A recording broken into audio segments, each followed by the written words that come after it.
Penduduk dalam kawasan Dewan Undangan Negeri Dun Labuk menerima sumbangan 10 ekor lembu korban bagi meraihkan sambutan Hari Raya Aidiladha tahun ini. Lembu korban sumbangan Pusat Khidmat Rakyat Dun Labuk. Dun Labuk Datuk Samad Jamri berkata program tahunan ini dilaksana secara bergotong royong yang turut melibatkan badan bukan kerajaan NGO.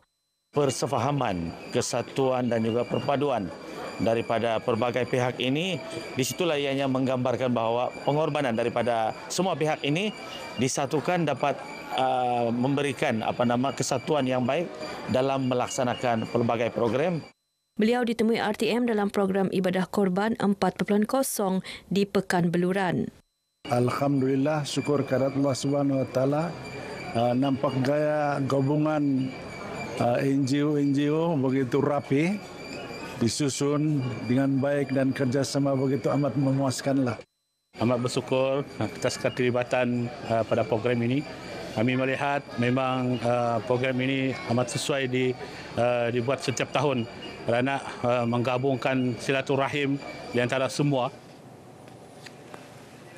50 sukarelawan belia berganding bahu menyemarakan program ibadah korban di Masjid Nurul Hikmah Bukit Padang.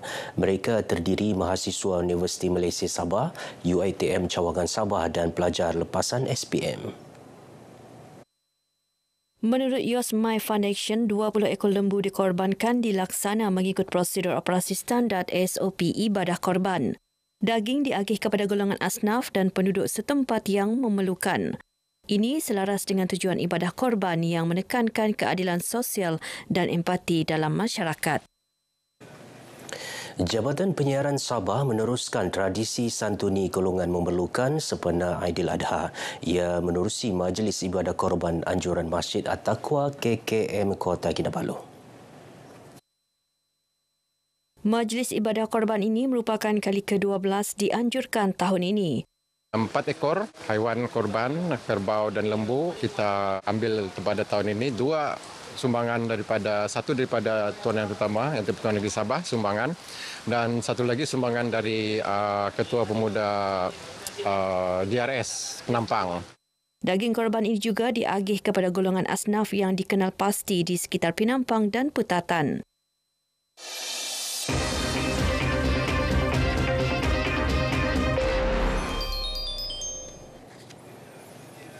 Menamatkan pengajian lebih awal di Maktab Perguruan Gaya 4 dekad lalu. Keputusan berani itu diambil bekas Imam Daerah Tawau Haji Abdul Rahman Ibrahim demi matlamat lebih besar iaitu menyemarakan dakwah Islam kepada 200 peneroka Felda Gugusan Umas Tawau. Amanah itu digalas tanpa ragu. Wartawan Asma Asmuni ada laporannya.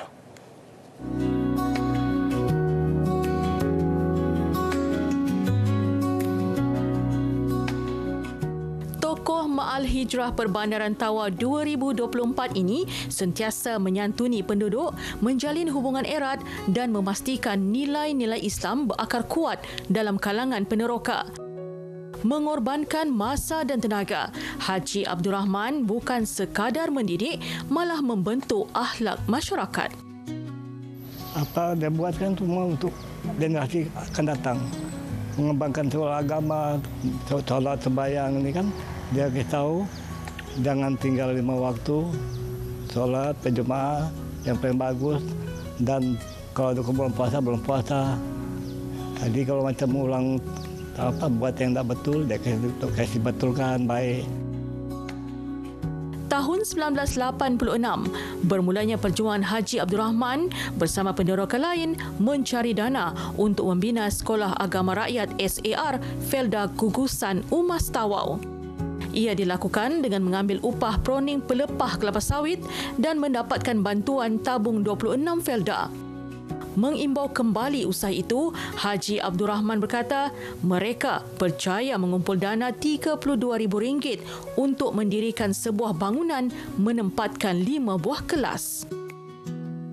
Jadi buat pruning lebih kurang 3 hari siap semua.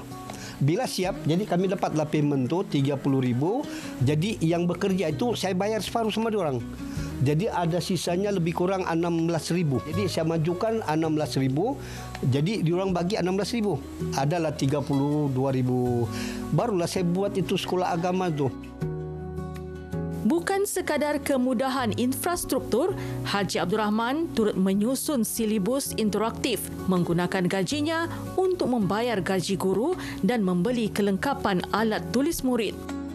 Setiap malam, beliau bergerak dari rumah ke rumah mengajar Al-Quran, membimbing generasi dewasa agar tidak terpinggir dalam ilmu agama. Selepas 13 tahun bertugas sebagai guru agama, Haji Abdul Rahman diberi kepercayaan sebagai Imam Daerah Masjid Raya Tawau dan berkhidmat sebagai juru nikah selama 3 dekad. Pengorbanannya mendapat pengiktirafan termasuk pingat pangkuan negara daripada Yang di-Pertuan Agong. Pengorbanan dari segi masa yang sepatutnya kita luangkan macam orang lain, dia main game apa semua, kita boleh pula jadikan masa tu lebih berfaedah dengan belajar, baca-baca hadis apa semua. Pesan Haji Abdul Rahman kepada generasi muda, apabila berjuang untuk agama memerlukan keikhlasan. Ia tidak menjanjikan habuan dunia, tetapi Allah membalas dengan keberkatan tidak ternilai. Pendidikan bukan sekadar menyampaikan ilmu, akan tetapi membentuk kepribadian diri dan juga akhlak. Dan Haji Abdul Rahman telah pun membuktikan bahawa pendidik merupakan pejuang yang berkorban demi kesejahteraan ummah. Laporan Asma Asmuni, RTM.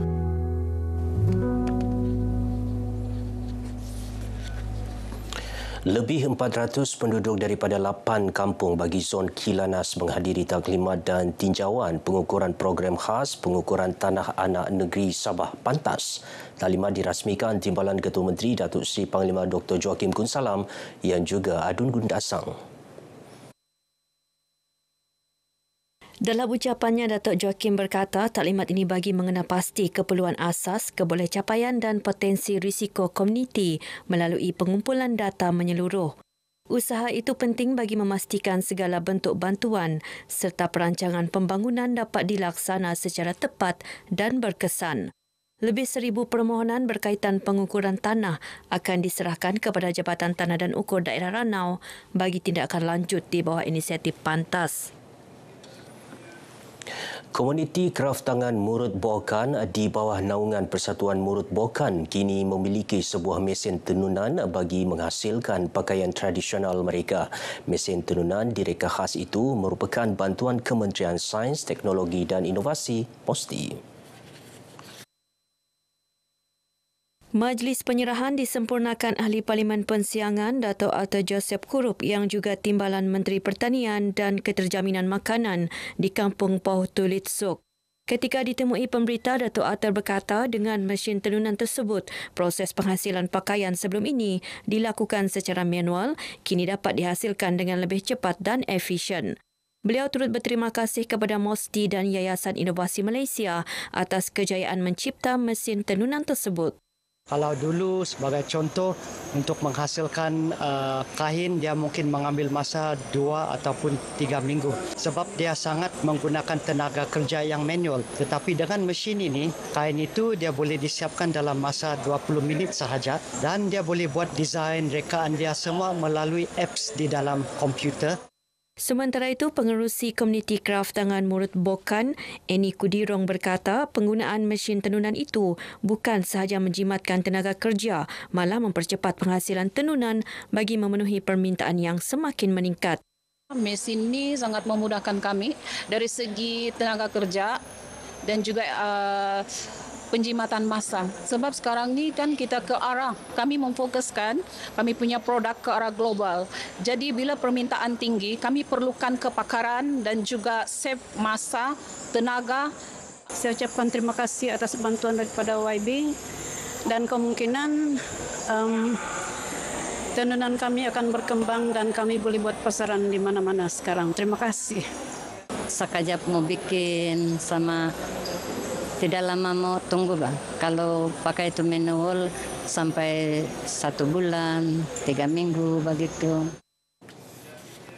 Baik, sekian paparan berita pagi Sabah kali ini. Menyusul selepas ini berita pagi Sarawak bersama Fazril Hisham Afendi di Kuching. Dari sungai hingga segara, Palestin pasti merdeka.